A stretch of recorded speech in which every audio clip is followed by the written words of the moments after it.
basic overview here is we're going to do a definition about the function of emotion. Though we all have emotions on an everyday basis, very rarely do we stop to consider exactly what they are, maybe how different they are from our moods, how different they are from just being hungry, from just being tired. So we're going to look a lot about the explicit definition and the function of emotion. We're going to do the me search of emotion. I think there's another presenter who uses a me acronym. I love this idea because, of course, we all have emotions. We can all be me searchers of emotion, and I want us to kind of check in and touch base about whether or not these ideas that I'm presenting and the ideas of other researchers really has resonance and relevance to our own life. That's what makes it important and useful. We're going to talk about emotions and stress. Has anybody in this room ever felt stress? Please raise your hand. All right. Okay. So we have some people who may benefit from this. We're going to then transition a little bit into how emotions and communication are related, kind of essentially looking at what is it within emotion, both what we express in our face, how we feel, how does that really translate and facilitate our communication. We're going to look at the way that emotion can help us feel motivation, to really connect to what's important to us, and emotions and mindfulness. What are the ways in which emotion and mindfulness have meaningful overlaps? So we'll start here with this me search, and this is just a moment for us to kind of sit and reflect on what was the most recent emotion you felt. So before I give you my definition and all this research, can you just take a moment, either write or think about what was the most recent emotion that you felt? Do you know where it came from? Did you want to feel this emotion? How long did it last? So consider for a moment just that emotional experience. I may ask someone to volunteer one later, so if you have a good one, please be thinking about it. I just want to give you another additional kind of information on who I am, where I'm coming from, and resources that might be useful or available to you. I started this work with this kind of very creepy photo of me as a crisis counselor. I was working at San Francisco General Hospital in the emergency room. It's the level 1 trauma center. I'm not sure which is the equivalent here in Sydney, but working in a trauma center is traumatizing and terrible, and for sure the best job I ever had. Very rewarding, very meaningful. You had the opportunity to work with patients when they really needed you, when they really were in a state of crisis. It inspired my research. It made me think, what is it that we need to do as care providers, be them social workers like myself, medical doctors, psychologists, nurses, radiology techs? How do we allow these people to be able to show up at their job every day, not feel burnt out, be able to emotionally engage, and be able to go home and feel good about what they did? I am part of the Paul Ekman group trainer, so my dad is running an organization in which they do both online trainings as well as live trainings. Some of them have to do with what I'll tell you about today.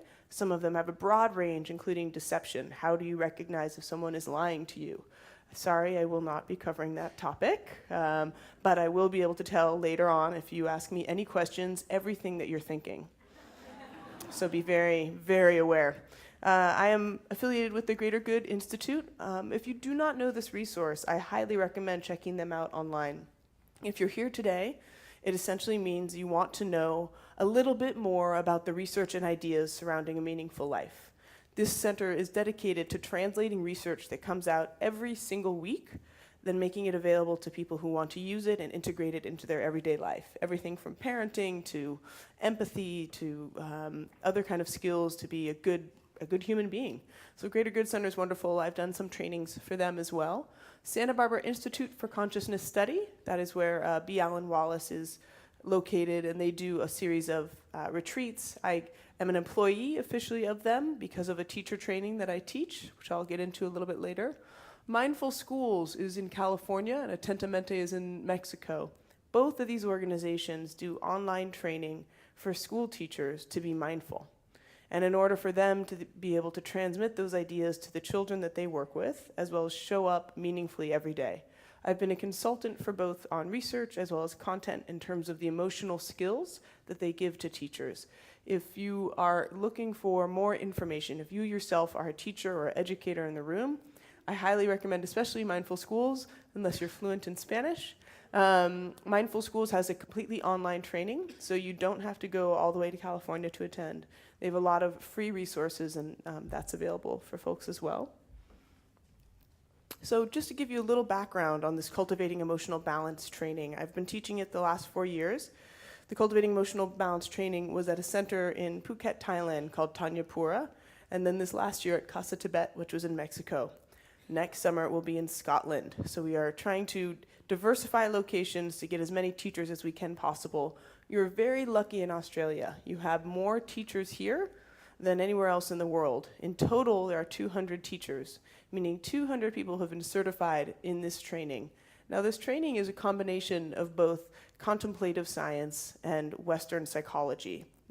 As I was suggested, there was a meeting in the year 2000 between His Holiness the Dalai Lama and a variety of people on destructive emotions. A book came out of this meeting called Destructive Emotions by Danny Goleman that some of you may be familiar with. And His Holiness said, are we just going to be talking about this, or are we going to make something happen? Is something real going to occur?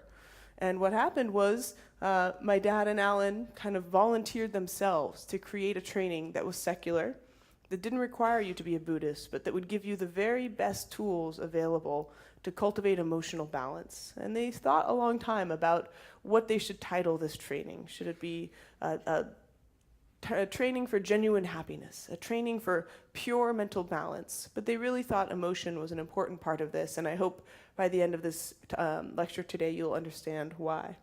So this is the article that came out in the year 2011. It was a randomized controlled trial. For the people who are not academics in the room, very lucky to be so. It means that it was an enormously rigorous trial.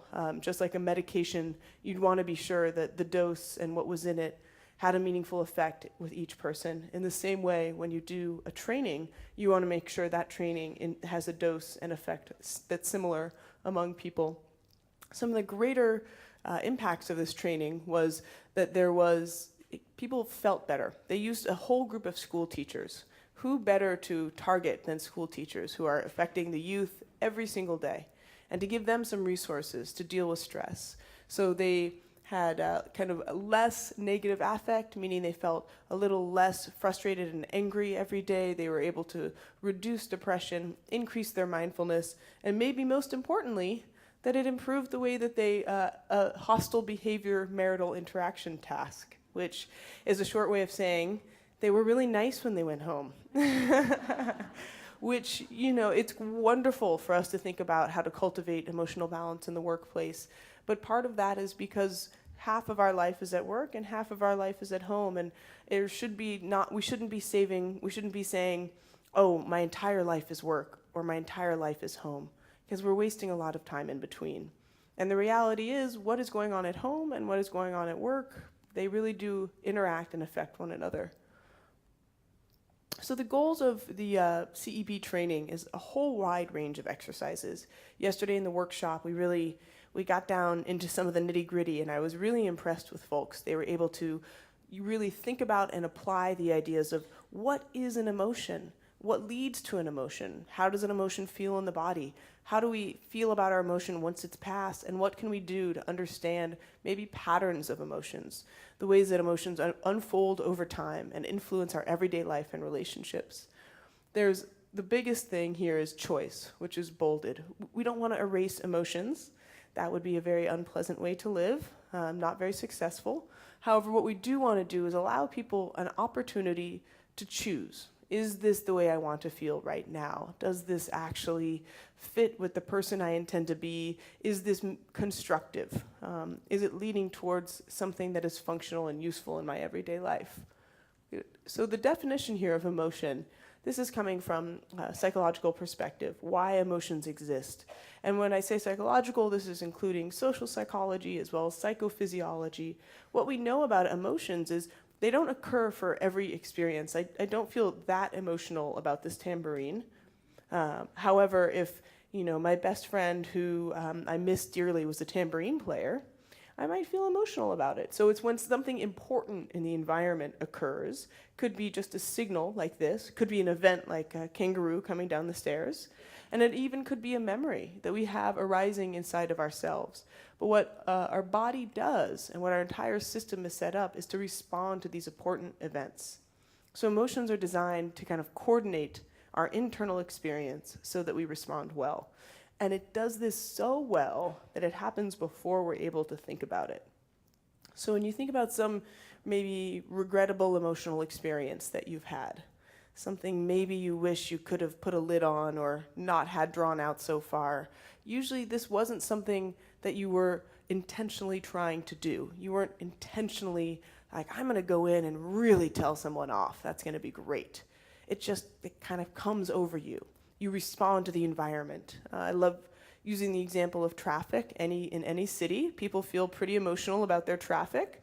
And halfway through yelling your head off out the window at someone who cut you off, you're realizing how futile that is. Is it really getting you any nearer to your destination or choice? No. But it's a response. It's a very strong response, and one that we have a very hard time overcoming and creating, as I was suggesting, choice around. So we're going to look a little bit at the displays of emotion. Where does emotion occur? Emotion occurs in the face. It's also what we feel in the body. We're going to do a little example of that. And it's coming from external and internal stimulus. So I just suggested here, external being, the unlikely event that a kangaroo would come bounding down those stairs, or the internal stimulus that as I'm speaking here, I actually lose track and go back and think about swimming at the beach, and I'm like, oh, that's so great, swimming at the beach. So you can trigger an emotion inside of yourself through an internal or external stimulus. Now, there's communication with others, this huge part of emotion. Any of us who've traveled to a country where we don't speak the language, you realize facial expressions are crucial. You want to kind of show people that you're happy, that you need something, you're hungry. We're trying to show a whole variety of things with our face in order to communicate what's needed. So this example I always like to use here of how different the communication is on faces, how different this could be. What I often like to say to people is, imagine this is your closest group of friends, and you tell them that you just got engaged. So, at worst, at best, right? But they don't need to say anything. They're not, they don't need to say congratulations. You would read a lot simply from that response. And often, we forget to look at the face. We're so caught up in thinking or emailing or texting or whatever else we're doing as we're crossing traffic that we may not even be seeing a lot of these signals. There's a lot of information we're able to pick up when we tune in. So the next part here is a little video that I think helps illustrate the way that we can experience emotion in the body. Those of you yesterday who saw it, let's see if it changes at all for you.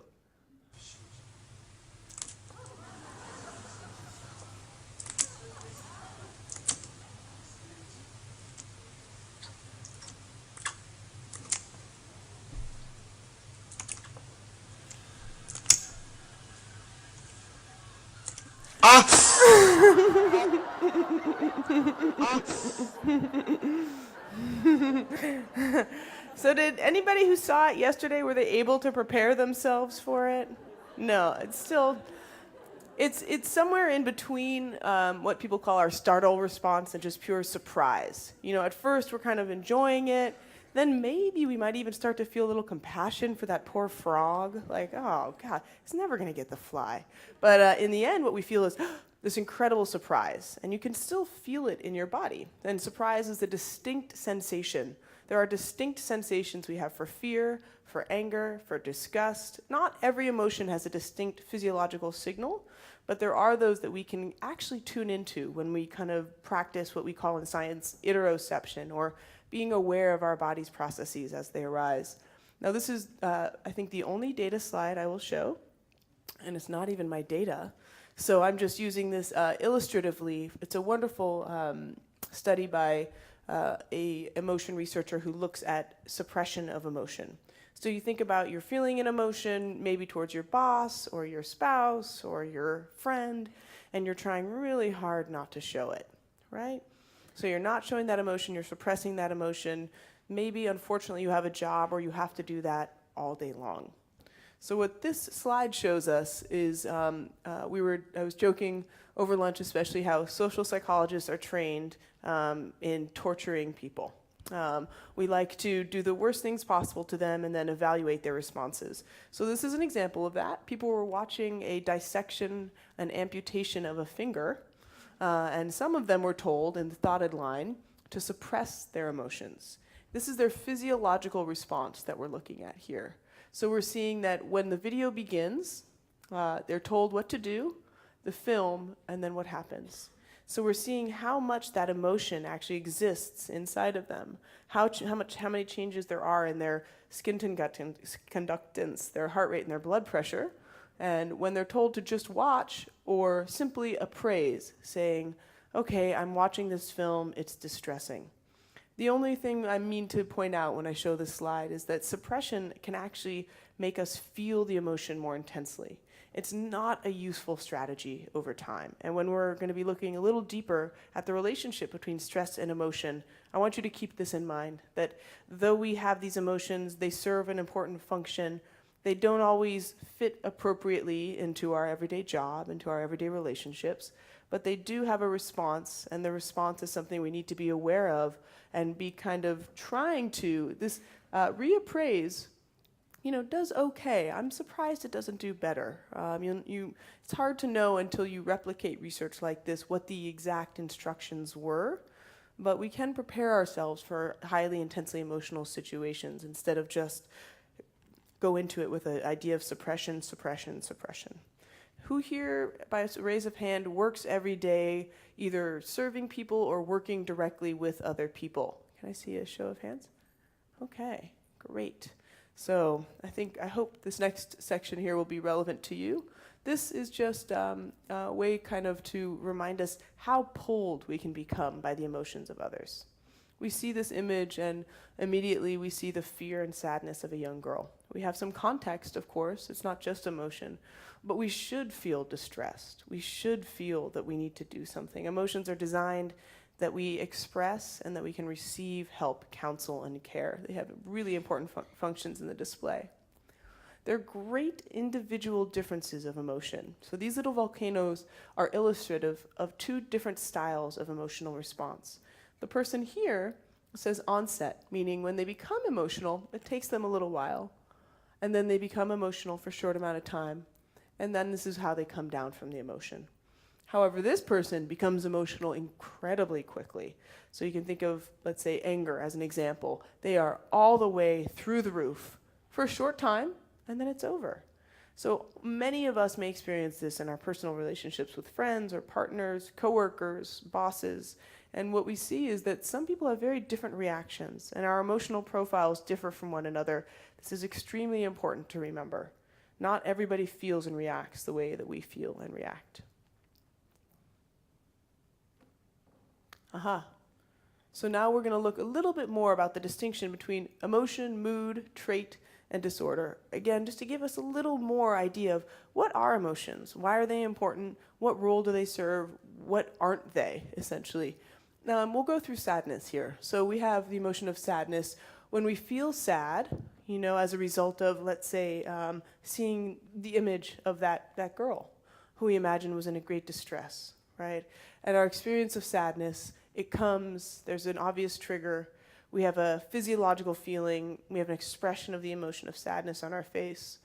However, when we are in a sad mood, feeling blue, this means we're feeling sad for all day long.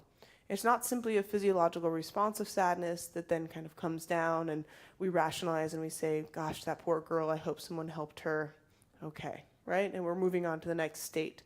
When we have a mood, it's essentially like having either many emotions that are re-triggered. You keep thinking about that poor girl all day long. Or you have a mood of sadness that has to do with something like loss, like a grief, right? It's, again, something that's longer than emotion, but not a trait. So now we're moving to trait. Trait as often could be synonymous with characteristic or personality. There are people who are melancholic, who are very sad. Many of them are musicians and artists, right? And the melancholic, or people who are often kind of had that disposition, we don't exactly understand why. Was it their parenting? Was it their genetics? Was it the friends they hung out with? We're not sure. There's likely a dynamic interaction between all of them. It can, as we all know very well, become a disorder when it prevents us from living our everyday life. And unfortunately, when people are majorly depressed and feeling sad every day, they can't even get out of bed, they can't ask for help, and many very serious issues that don't allow them to interact with the world in a meaningful way. Luckily, there's been a great deal of study and research on how to help people, but this slide is simply to help us move along in our distinction understanding of what emotions are and what emotions aren't. Okay? So did anybody, when they wrote an emotion earlier, actually write a mood? Anyone in the audience? Yes. Okay. Yeah, I think it's a very easy kind of confusion to make, but a good distinction, because sometimes in order to understand our moods a little better, we do know a lot more about the science of emotion than the science of mood. It's helpful for us to make that distinction. So the function and dysfunction of emotions. What emotions really work for, as we saw, is reading the signals of others. What are people communicating to us? How do they feel about our new engagement, right? But more than that, what is our rapport that we're building with a client, whether in a medical setting, whether we're a teacher with a student, we need to be able to read the expressions in a more kind of, in the environment of our evolutionary adaptedness, meaning where we all came from when we were living as cavemen in very primitive ways. It really helped us organize and focus our body and mind to immediate threats, The dysfunction is when we confuse what we are relating to. I would consider this tambourine to be a threatening object, something that was maybe dangerous. I mistook it for, a firecracker or something that was going to make a huge noise. And we have this happen a lot. People are coming to try and tell us some important information, especially in the workplace, and we misread what they're trying to tell us. We overreact, we become emotional, when in fact the intention was simple constructive criticism, right? And then we also can have kind of the wrong response because we've been so long suppressing. We're kind of letting our emotions leak into the next arena. So we totally lose it at a friend of ours who's 5 minutes late for dinner because the entire week at work we've been behind. And so we're having, this emotion of anger, but it's to the wrong target. And so really being able to understand that emotions have their function, but when not appropriately understood or examined, expressed in a meaningful way, they can become dysfunctional. There's an important distinction here as well. A lot of people will talk about positive and negative emotions. Now, I think that's a little simplistic and sometimes can help us, or sometimes can confuse us. We can be very angry about injustice. That's very constructive. It's very useful. We can be very happy because someone is not doing well, because one of our so-called enemies is suffering. That's not very constructive, but it's a positive emotion. So to look instead at constructive, what emotions bring us together and what emotions kind of harm ourselves or others is a frame I think is quite useful when looking at emotions. So now we're going to get into, in the last minutes here, a real examination of stress and emotion and its relationship. What I have here is a very simple diagram, and if you remember nothing else, I would be very happy if you remembered this. If you were able to take this home to the workplace, use it, apply it, in some way find it meaningful. Essentially what I'm showing you here is that when there is a lot of emotions, so over time, many experiences of emotion, anger, frustration, your boss is giving you a lot of demands, your clients are giving you a lot of demands, you don't feel that you can, your computer's breaking down, there's all sorts going on. There's the intensity. Some of those clients are really demanding. And there's a density, meaning you can't express them all the time. You can't tell your client they're being annoying, right? You have to kind of mask and move on and push forward. This is what creates stress. So stress isn't some kind of, periodic table element that we understand that's isolated in the world. Stress is the over-arousal of emotion. If you want to learn how to deal with stress, you really have to learn how to understand your emotions. So, every time you're feeling stress, you're feeling an emotion, and the most sustainable way to manage stress is to build emotional awareness. This was a quote that the last training I gave, someone wrote down and said to me, "You must put this up there. This was the most important thing you said." So if you feel there was something else I said as important, please let me know. We can include more slides. Though time, sadly, runs out quickly. I'm just here a brief little bit on the mindfulness of emotion. This idea of emotional hijacking is what I want to talk about, how the emotions run away with us. Again, we are predisposed to have the emotions come quicker than our thoughts. If we had to think before we had our emotional responses, we might not have survived.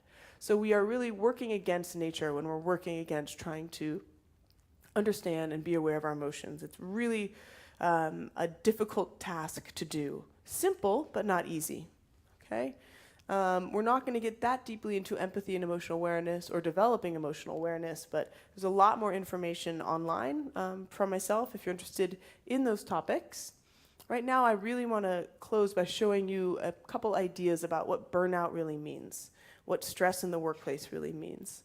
So again, we've talked about the definition that the over-arousal of emotion is stress. Right? So we have a lot of emotions, they become kind of overwhelming to us, and that is what we call stress. So here, and I'm sorry for the S dropping, this is a Mac and PC issue, but this is a model that was developed and then proved that when we have our resources that are available to us, let's say we're in the workplace and we have a client or a student, we have a troubled student, I'm a school teacher, let's say, and I have a troubled student, they come ask me, they say, "At home, my brother's beating me up, I don't know what to do," right? That's a pretty serious trigger, but we have resources. We know who to call, we know the parents, we know what to do, we have training. So the demand, we can manage it. We're in this challenge mode. Stress is working for us. Our emotions are functioning meaningfully. This is something important, I'm responding. However, when we don't feel we have the resources, this is when we can get into a mode that's more rigid. Like, oh my God, I don't know what to do. This sounds terrible. I've never been trained on this. I don't know this family. Maybe I just started in the school. Maybe I have my own issues. I really can't engage.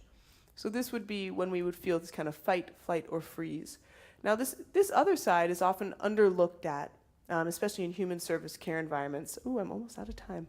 But it can be really toxic, to be bored, to have no stimulation and no resources at all. So this is what I'm saying happens in a normal challenge and threat. But this next slide is what happens mostly in the workplace, right? Chronic stress. So we have many, many, many instances in which we have not just that one student, we have our principal, we have other students, we have other deadlines, and these things lead to burnout, emotional exhaustion, lack of efficacy and meaning, and depersonalization. And what I'd like to end with here today is really focusing on this part here. We should be emotionally exhausted by our work. It matters. It's important to us, right? At the end of the day, we will feel this. However, when we don't feel we can do our job well, and we have no efficacy, we have no meaning in our work. And that is what makes us withdraw completely. So again, what I'd like to suggest here today is a tiny seed planted to explore deeper into your own emotions. As I said, you are so lucky here in Australia to have many trainers of cultivating emotional balance. There's also many resources online to learn more about identifying emotions in yourself and in others. So thank you very much. Wonderful to be here today.